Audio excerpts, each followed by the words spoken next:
어제 한동훈 후보를 제외하고 나머지 후보들은 저녁에 같은 장소에서 만났는데 네. 행보 자체가 네. 패스트트랙 사건으로 좀 기소가 된 의원들 이런 분들과의 만찬이었어요.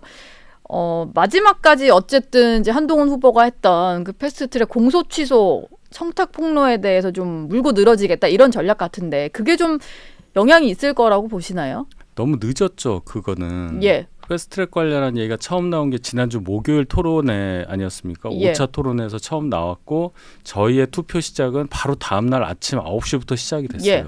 아침 9시에 수요일에 처음 나왔죠. 수요일 아침에 CBS 라디오 토론회에서. 그렇죠. 예. CBS에서 나왔죠. 그렇고 쭉 나왔는데 그러면 금요일 날 저희 투표하신 분이 전체 투표하신 분의 반이 넘어요. 하루 동안에. 예. 그럼 그 사이에 그렇게 바뀔만 했을까? 그리고 이게 더 확산된 거는 그 당일 금요일 당일 2시에 있었던 네. 마지막 토론회에서 네 네. 했던 그거 네. 네 7번 했던 예. 그거잖아요. 이미 투표가 다 한 반 이상은 진행됐을 진행됐는데. 때라고 저는 봐요. 그러니까 뭐 어저께 밤에 뭐 만찬을 어디서 했다 이런 거는 전혀 영향을 못 주죠. 어제 하루 투표한 분은 2% 정도 됐을 겁니다 아마. 예, 이미 ARS로. 예. 투표는 많이 진행이 됐기 때문에 마지막까지 그렇게 한다고 해서 뭐 크게 영향은 없을 거다. 그리고 또한 예. 그것의 영향이 그럼 다 한동훈 후보한테 불리하게 작용했느냐 그렇게도 보이지 않아요.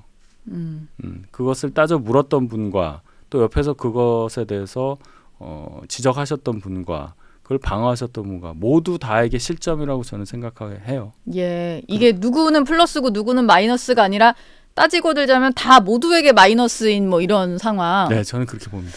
오히려 이제 투표율이 그렇게 낮은 건 아니라고 하셨지만 네. 사실 이번 전당대회 같은 경우는 지난번에 비해서는 후보들 자체도 조금 이제 뭔가 이렇게 관심이 있는 전당대회였다 보니까 그래도 이런 높은 관심 속에 투표율은 많이 높아지지 않을까라는 기대는 있었거든요. 근데 마지막에 어쨌든 50을 못 넘긴 것은 이런 실망감이 좀 반영됐다 이렇게 봐야 될까요? 굳이 해석을 하자면 그렇게 볼 수 있는데 네.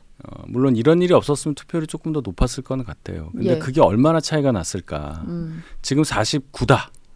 근데 그게 이런 일이 없었으면 70 나왔을까? 그러지는 않는단 말이죠. 예. 그러니까 우리가 너무 작은 거를 크게 그렇게 보는 경향이 있다. 네. 뭔가 작은 이슈인데 너무 크게 해석을 하고 있는 거군요. 뭐 이거면 결과가 저는 크게. 그렇게 보는데 네. 네, 죄송합니다. 예. 질문하셨는데 아닙니다. 그래서 네. 어쨌든 오늘 오후면은 결과가 나올 거니까 4시 반 정도면은 나올 것 같다 뭐 이런 예, 전망들이 있던데요. 오늘 결론이 나온다고 치면 궁금한 건 이겁니다.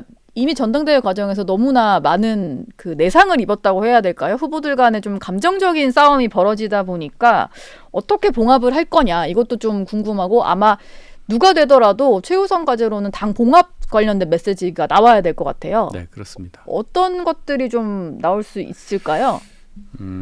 일단 이 말씀하신 것에 대해서는 당선되신 분의 몫인데 주요한 직책에 대한 임명 그 상황이 우선 가장 문제가 되겠죠.